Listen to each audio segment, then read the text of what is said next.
Saudações a todos. Vamos iniciar a nossa reflexão, a nossa busca para o aprendizado, para o entendimento, buscando no Evangelho segundo o Espiritismo, por Allan Kardec. Lá ao final, quando ele coloca na coletânea de preces espíritas, ele discorre sobre a obsessão, né? Antes de um modelo de prece, ele fala sobre os obsedados ou obsediados. Então ele coloca no prefácio, Allan Kardec: a obsessão é a ação persistente de um mau espírito sobre uma pessoa.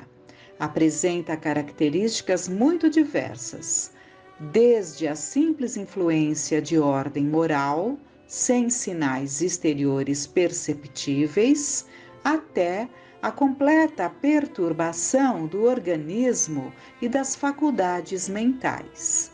Oblitera todas as faculdades mediúnicas. Na mediunidade psicográfica ou de escrever, revela-se pela obstinação de um espírito em se manifestar exclusivamente sem permitir que outros o façam. Os maus espíritos pululam ao redor da terra em consequência da inferioridade moral dos seus habitantes.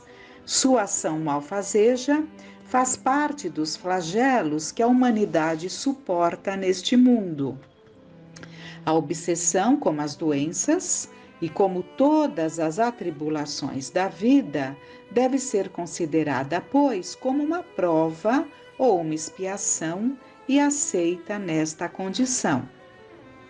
Assim como as doenças são o resultado das imperfeições físicas que tornam o corpo acessível às influências perniciosas do exterior, a obsessão é sempre o resultado de uma imperfeição moral que dá acesso ao mau espírito. A uma causa física, opõe-se uma força física. A uma causa moral, é necessário opor uma força moral. Para preservar das doenças, fortifica-se o corpo. Para garantir contra a obsessão, é necessário fortificar a alma. Disso resulta que o obsedado precisa trabalhar pela sua própria melhoria, o que na maioria das vezes é suficiente para o livrar do obsessor sem socorrer-se de outras pessoas. Esse socorro se torna necessário quando a obsessão degenera em subjugação e em possessão, porque o paciente perde por vezes a sua vontade própria e o seu livre-arbítrio. Então, há muitas situações em que a obsessão que está se instalando ou que já está instalada, mas em que ainda aquele que sofre essa ação por parte desses espíritos continua tendo ali a lucidez, o poder da vontade. Então, havendo ali essas condições de ainda dominar a sua vontade, há sempre, sem dúvida, a possibilidade dele mesmo, buscando elevar o seu pensamento ao alto, buscando um comportamento mais adequado, mais equilibrado, buscando cuidar da sua casa mental, dos seus pensamentos. Evidentemente que esses cuidados todos fechariam a porta para esse assédio. Então, muitos têm a condição de agir por si mesmos. O agir por si mesmos é buscar dentro deles essa força e ligar-se ao plano maior, ao plano amoroso, né? E com isso diminuir a ponto de fechar, né, essa possibilidade de intervenção nos pensamentos que levam a um assédio, que levam a interferências, inclusive no comportamento, nas atitudes, quando nos deixamos arrastar. Como Kardec coloca, uma obsessão ela pode partir para um campo muito mais difícil, né? caracterizando a subjugação e a possessão, em que se perde a vontade, se perde as condições de reverter sozinho esse quadro. E quando isso acontece, então, há necessidade de terceiros, digamos assim, né? Para que possam agir sobre o obsediado, alcançando também ao obsessor. E Kardec continua: a obsessão é quase sempre a ação vingativa de um espírito e, na maioria das vezes, tem sua origem nas relações do obsedado com o obsessor em existência anterior. Então, situações criadas, situações vividas, né? Dramas dolorosos criados em que ferimos, que traímos a confiança do outro, roubamos-lhes a honra. Então, quantas coisas não são feitas, né? E que não nos lembramos, mas fazem parte ali do nosso histórico, né? E responderemos, sofremos as consequências de tudo isso, né? E ele coloca, nos casos de obsessão grave, o obsedado está como que envolvido e impregnado por um fluido pernicioso que neutraliza a ação dos fluidos salutares e os repele. É necessário livrá-lo deste fluido, mas um mau fluido não pode ser repelido por outro da mesma espécie. Por uma ação semelhante à que o médium curador exerce nos casos de doença, é preciso expulsar o fluido mau com a ajuda de um fluido melhor, que produz, de certo modo, o efeito de um reagente. Essa é a que podemos chamar de ação mecânica, mas não é suficiente. Faz-se também necessário e, acima de tudo, agir sobre o ser inteligente com o qual se pode falar com autoridade, sendo que essa autoridade só é dada pela superioridade moral. Quanto maior for essa, tanto maior será a autoridade. Então, o que Kardec está colocando aqui é que nesses casos, né, de obsessões mais arraigadas, mais profundas, em que caminharam para a subjugação, para a possessão, em que o paciente, né, digamos assim, sofre esse jugo e não consegue por si só libertar-se buscando algo melhor dentro de si e elevando o seu pensamento ao alto, e acorrerão mensageiros, espíritos de luz que o ajudarão nessa empreitada quando ele deseje. Mas quando ele não se encontra nessas condições, muitas vezes com aquela vontade tão fraca, acomodado a esse quadro, muitas vezes por medos, muitas vezes por culpa, há necessidade então da intervenção. E que intervenção seria essa? É justamente o que a doutrina, o que o Espiritismo nos oferece dentro da sua constituição, né, dentro da forma como ele se dá. Nós temos, né, nas casas espíritas ali todo o anteparo, todas as condições do passe ser aplicado, né? E o passe, quando se aplica o passe, desde que quem está recebendo seja receptivo, senão ele coloca como que uma couraça. Se ele não confia, se ele não acredita, ele coloca como que uma couraça. Mas desde que ele se abra para este momento, né, dessa bênção de receber um passe que não vem apenas daquele médium que está ali diante dele, vem especialmente através desse médium, mas vem do espírito amoroso que está ali naquele momento, naquele trabalho, né? E o médium então se faz um instrumento, transmitindo também o que há de bom nele, né? De amor, de vontade de ajudar, né? E de fluidos salutares também que ele traz, né? Então, é um momento de conjugação dessas duas forças, do desencarnado espírito e do trabalhador encarnado, direcionada àquele que recebe aquele auxílio pelo passe. Mas não é suficiente, como fala Kardec, é preciso atingir aquele espírito. E é isso que as casas espíritas bem estruturadas, né, com condições de um trabalho dentro da desobsessão, proporciona àqueles que vivem esses dramas dolorosos, né, que é a ação sobre o espírito, né? Então, o espírito é trazido, é levado a ele ali o esclarecimento, né?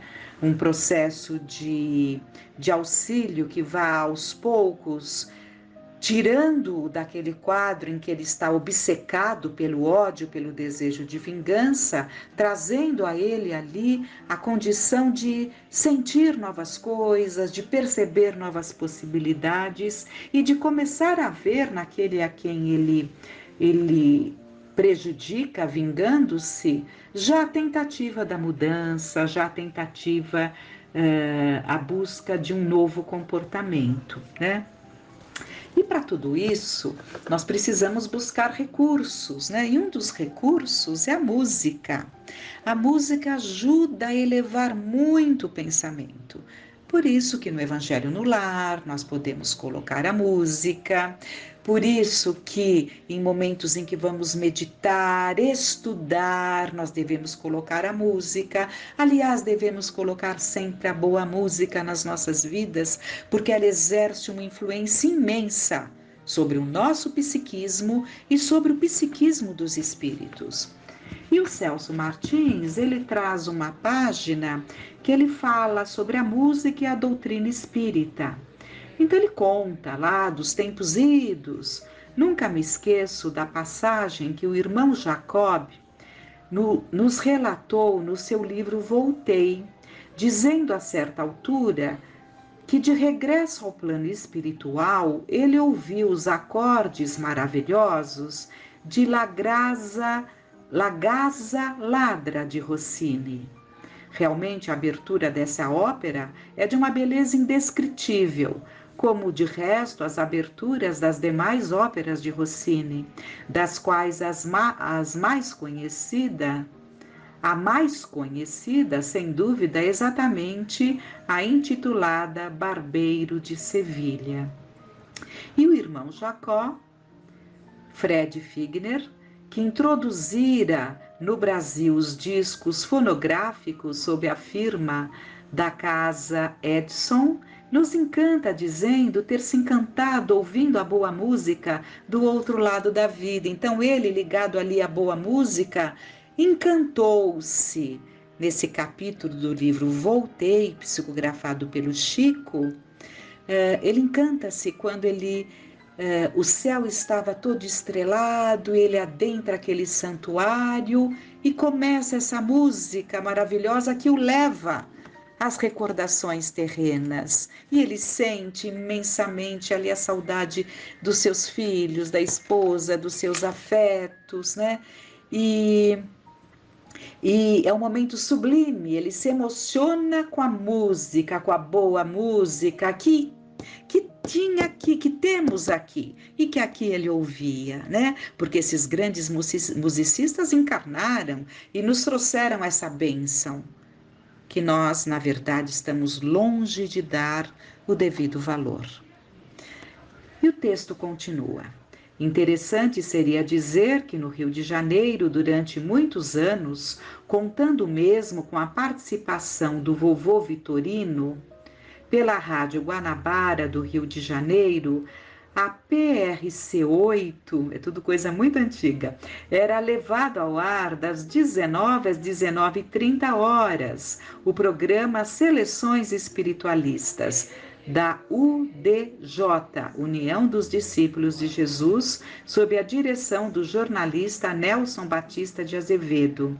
E essa mesma abertura de La Gazza Ladra de Rossini servia de tema musical para as palestras do Dr. José Augusto de Miranda Ludolfi.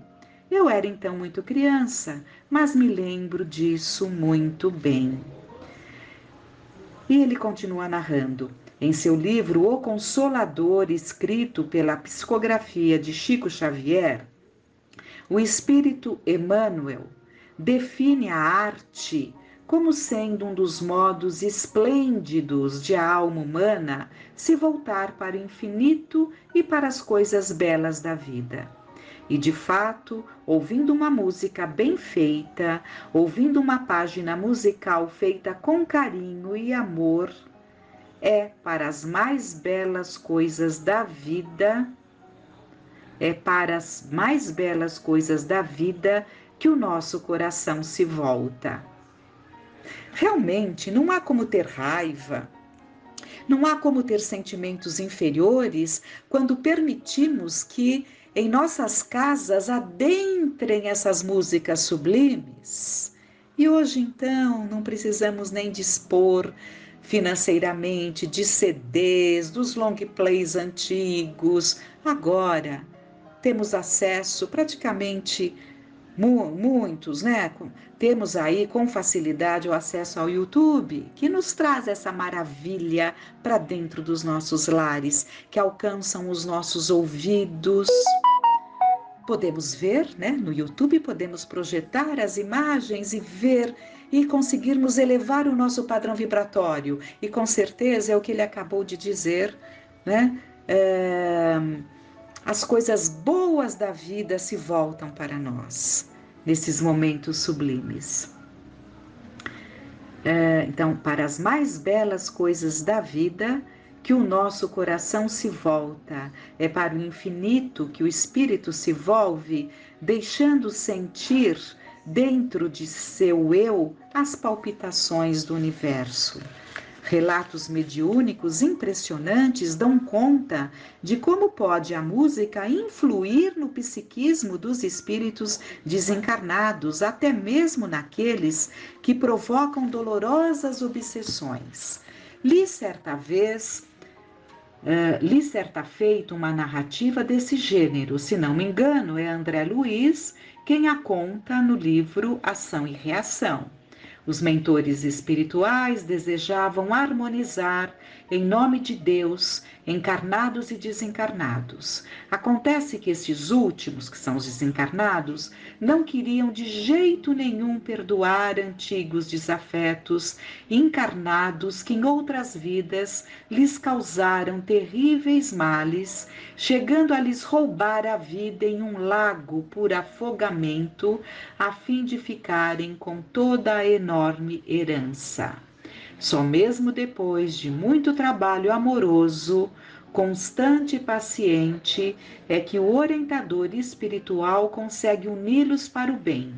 Na última hora, quando são postos em contato para o reajustamento recíproco, o mesmo amigo espiritual sugere ao encarnado, muito sutilmente, na forma de intuição, que colocasse na eletrola uma certa faixa musical do agrado do desencarnado. E então a transformação se opera.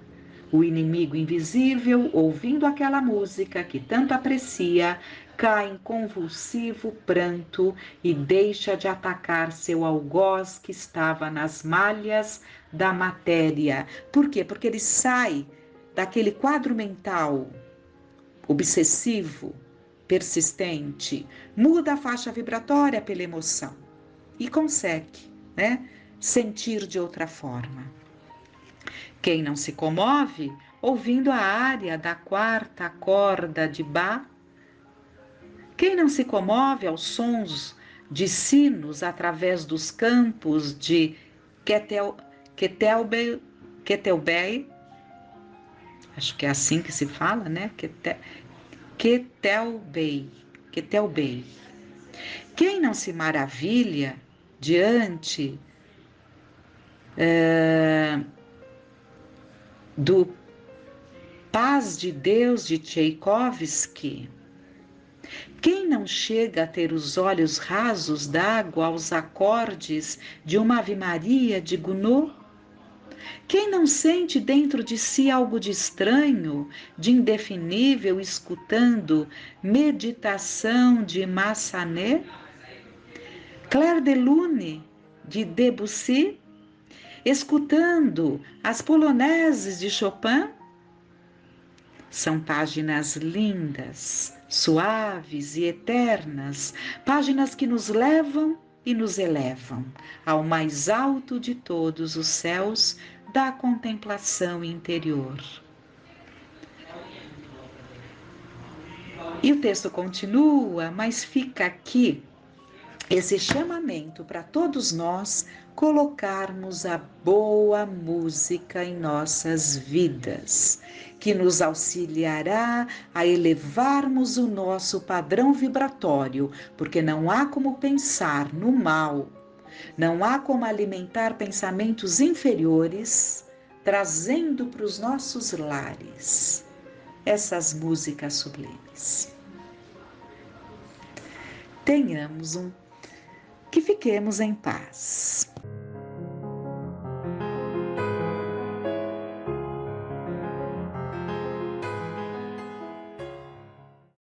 Olá pessoal, tudo bem?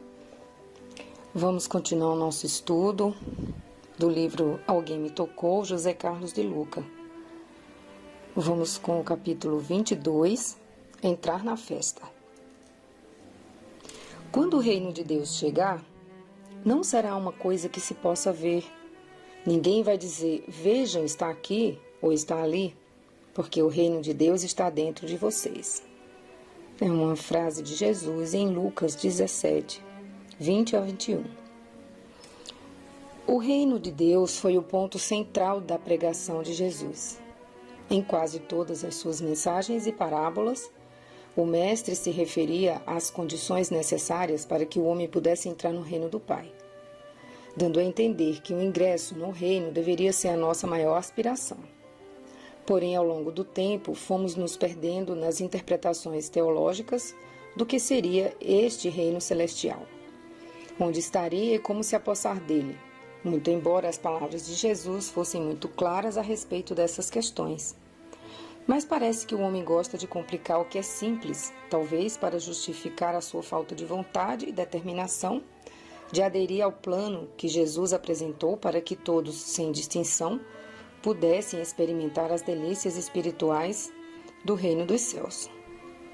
A ideia central que extraímos das palavras do Cristo é que este reino não vem com aparência exterior, porque foi dito que não é algo que se possa ver. Parece claro que Jesus situou o reino como algo imaterial, não palpável aos olhos humanos. Por isso não é um lugar específico, não é uma religião, tampouco algum lugar místico. Jesus deu o endereço virtual do reino de Deus. Está no coração do homem e pode ser acessado a qualquer instante. Portanto, o reino celestial é um estado de espírito que se acessa mediante certas condições que veremos a seguir. Atitudes exteriores nem sempre nos abrem as portas do reino. Qualquer gesto de aparente bondade há de estar em ressonância com o que se passa em nosso universo interior. Nós podemos ficar de joelhos diante do altar, ou com a Bíblia nas mãos, com o crucifixo pendurado no pescoço, ou até mesmo pregando numa tribuna espírita, e nem por isso estaremos necessariamente na posse do reino de Deus, porque tudo pode não passar de mera exterioridade, sem ressonância com o que se passa em nosso íntimo. Muitas vezes exaltamos a figura de Jesus, mas nosso coração está cheio de inveja do próximo. Temos uma postura exterior de mansidão, no entanto, intimamente carregamos labaredas de ódio contra um irmão. Podemos até fazer grandes doações no templo religioso, porém o que nos move, muitas vezes, é apenas a vaidade de sermos aplaudidos pelos outros. É no campo da nossa intimidade que o reino de Deus deve ser estabelecido, pelo cultivo das virtudes que abrem as portas deste reino em nós. O egoísmo é a tranca mais forte que nos impede de alcançar o reino, deixando-nos fora do banquete de Deus, que Deus preparou para todos nós, o que significa, em termos práticos, a ausência de felicidade em nossa vida, pois ninguém é verdadeiramente feliz vivendo fora do reino. A evolução espiritual resulta das experiências felizes que compartilhamos com as pessoas. Por isso é que o amor ao próximo é o único elo que, de fato, nos aproxima de Deus. A postura egoísta nos tira da corrente divina, porque afasta o outro do nosso projeto de felicidade. quando não passa por cima dele para atingir a satisfação dos nossos interesses pessoais. Quando isolamos as pessoas e as prejudicamos em seus interesses e sentimentos, acabamos também nos isolando das bênçãos espirituais e sofrendo os choques de retorno do mal que semeamos. O egoísmo é resultante do excesso de importância que damos a nós mesmos. Para verificar melhor essa passagem, a gente vai ver depois o Livro dos Espíritos, a questão 917, que também já foi comentado no capítulo anterior. Razão pela qual Jesus afirmou que os pobres de espírito, isto é, os desapegados das vaidades humanas, é que entrarão no reino de Deus. Está em Mateus 5:3. Na feliz expressão de Huberto Roden, bem-aventurado esse pobre de ego e esse rico do eu.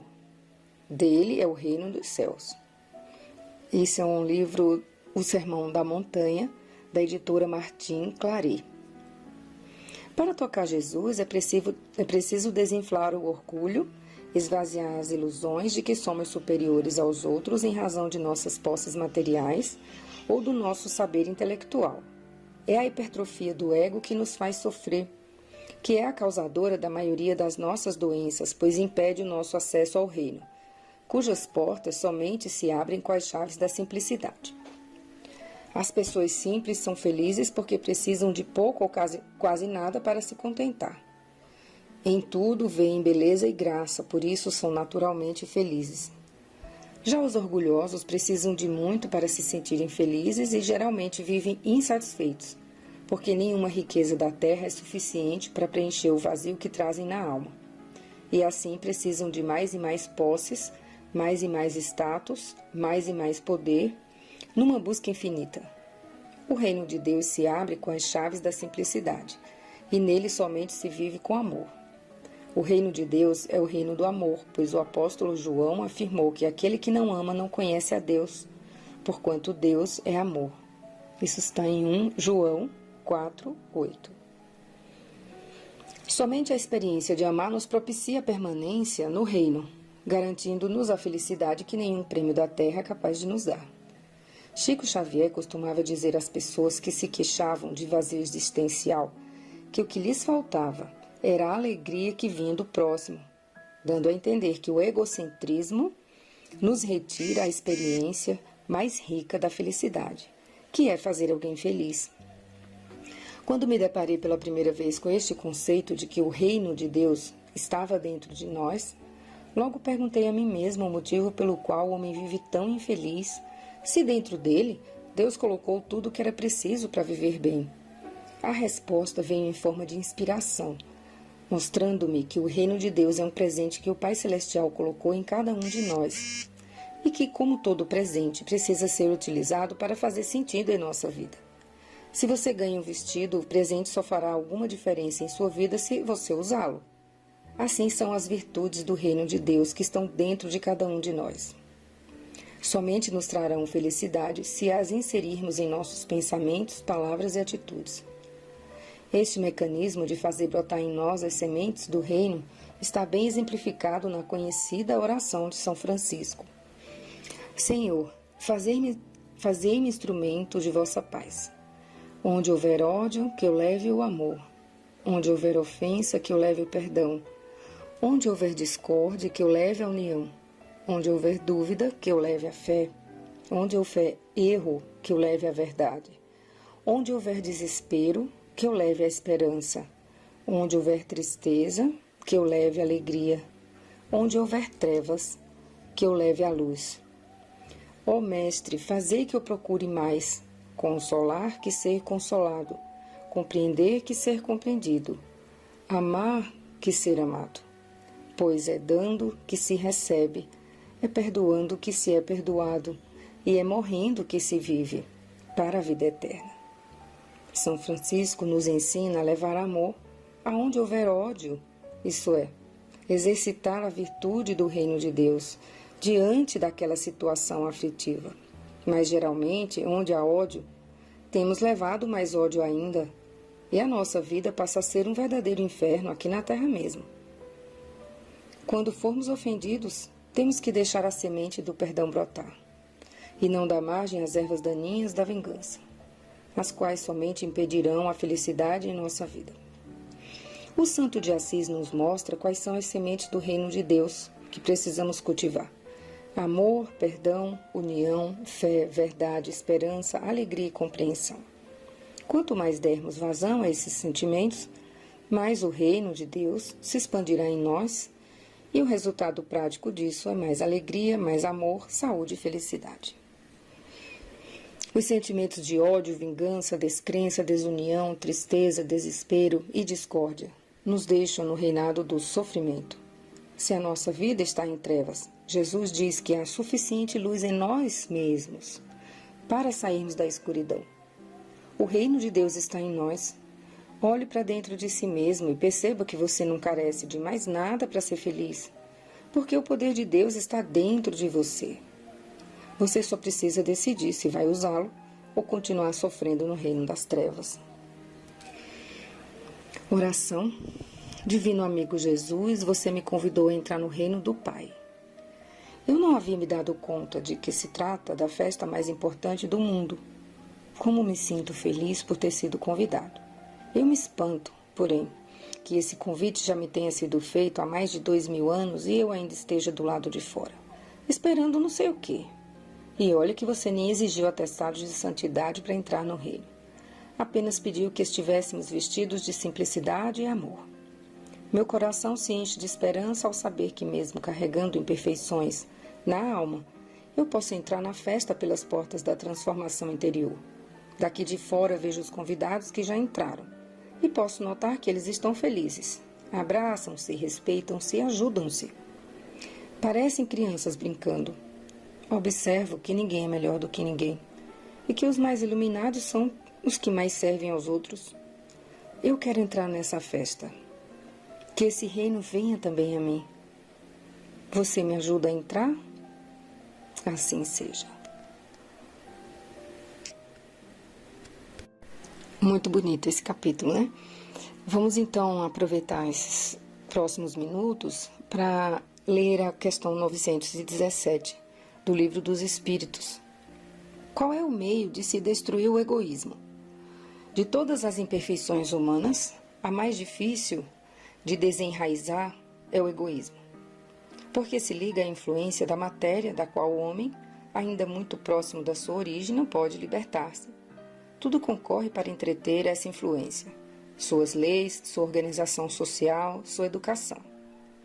O egoísmo se enfraquecerá com a predominância da vida moral sobre a vida material, e sobretudo com a compreensão que o Espiritismo vos dá quanto ao vosso estado futuro real e não desfigurado pelas ficções alegóricas. O Espiritismo, bem compreendido, quando estiver identificado com os costumes e as crenças, transformará os hábitos, as usanças e as relações sociais. O egoísmo se funda na importância da personalidade. Ora, o Espiritismo, bem compreendido, repito-o, faz ver as coisas de tão alto que o sentimento da personalidade desaparece de alguma forma perante a imensidade. Ao destruir essa importância, ou pelo menos ao fazer ver a personalidade naquilo que de fato ela é, combate necessariamente o egoísmo. É o contato que o homem experimenta do egoísmo dos outros que o torna geralmente egoísta, porque sente a necessidade de se pôr na defensiva, vendo que os outros pensam em si mesmos e não nele. É levado a se ocupar de si mesmo mais do que os outros. Que o princípio da caridade e da fraternidade seja a base das instituições sociais, das relações legais de povo para povo e de homem para homem. E este pensará menos em si mesmo quando vir que os outros o fazem. Sofrerá, sim, a influência moralizadora do exemplo e do contato. Em face do atual desdobramento do egoísmo, é necessária uma verdadeira virtude para abdicar da própria personalidade em proveito dos outros que, em geral, não o reconhecem. É a esses, sobretudo, que possuem essa virtude, que está aberto o reino dos céus. A eles, sobretudo, está reservada a felicidade dos eleitos, pois, em verdade, vos digo que no dia do juízo, quem quer que não tenha pensado, senão em si mesmo, será posto de lado e sofrerá no abandono. Essa é uma orientação de Fenelon, um espírito que também aparece muito nas orientações do Evangelho segundo o Espiritismo. Aí, logo após essa finalização, tem um comentário de Kardec. Louváveis esforços são feitos sem dúvida para ajudar a humanidade a avançar. Encorajam-se, estimulam-se, honram-se os bons sentimentos, hoje mais do que em qualquer outra época, e não obstante o verme devorador do egoísmo continua a ser a praga social. É um verdadeiro mal que se espalha por todo o mundo e do qual cada um é mais ou menos vítima. É necessário combatê-lo, portanto, como se combate uma epidemia. Para isso, deve-se proceder à maneira dos médicos, remontar à causa, que se pesquise em toda a estrutura da organização social, desde a família até os povos, da choupana aos palácios, todas as causas, todas as influências patentes ou ocultas que excitam, entretêm e desenvolvem o sentimento do egoísmo. Uma vez conhecidas as causas, o remédio se apresentará por si mesmo. Só restará então combatê-las, se não a todas ao mesmo tempo, pelo menos por partes, e pouco a pouco o veneno será extirpado. A cura poderá ser prolongada porque as causas são numerosas, mas não é impossível, de resto. Não se chegará a esse ponto se não se atacar o mal pela raiz, ou seja, pela educação. Não essa educação que tende a fazer homens instruídos, mas a que tende a fazer homens de bem. A educação, se for bem compreendida, será a chave do progresso moral, quando se conhecer a arte de manejar a arte dos caracteres como se conhece a de manejar as inteligências. Poder-se-á endireitá-los da mesma maneira como se endireitam as plantas novas. Essa arte, porém, requer muito tato, muita experiência e uma profunda observação. É um grave erro acreditar que basta ter a ciência para aplicá-la de maneira proveitosa. Quem quer que observe, desde o instante do seu nascimento, o filho do rico como o do pobre, observando todas as influências perniciosas que agem sobre ele em consequência da fraqueza, da incúria e da ignorância dos que dirigem, e como em geral os meios empregados para moralizar fracassam, não pode admirar-se de encontrar no mundo tantas confusões. Que se faça pela moral, tanto quanto se faz pela inteligência. E ver-se-á que se há naturezas refratárias, há também em maior número do que se pensa, as que requerem apenas boa cultura para darem bons frutos. O homem quer ser feliz, e esse sentimento está na sua própria natureza.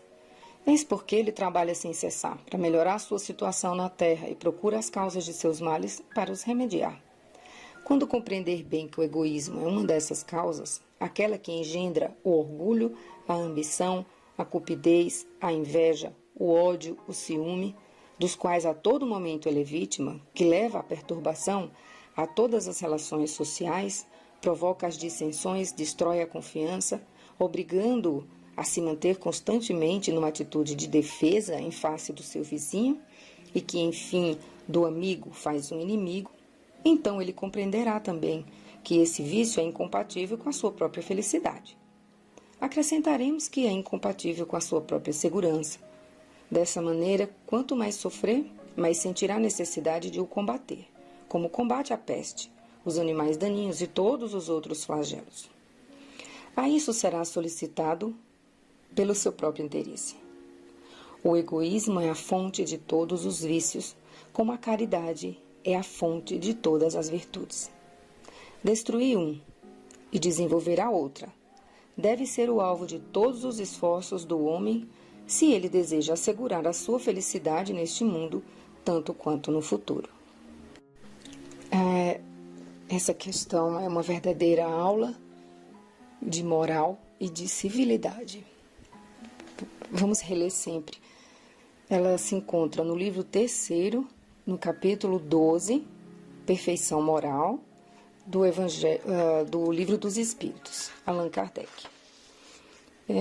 Aqui também, em algumas passagens do que foi lido, se orienta a ver outros itens.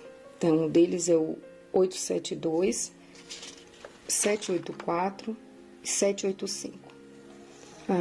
À medida que eu for avançando, eu vou lendo também esses outros itens aqui do Livro dos Espíritos, que eu acho que vai trazer muito conhecimento e muita compreensão para a gente procurar entender o momento que estamos vivendo. Vamos trazer tudo isso para o nosso dia a dia.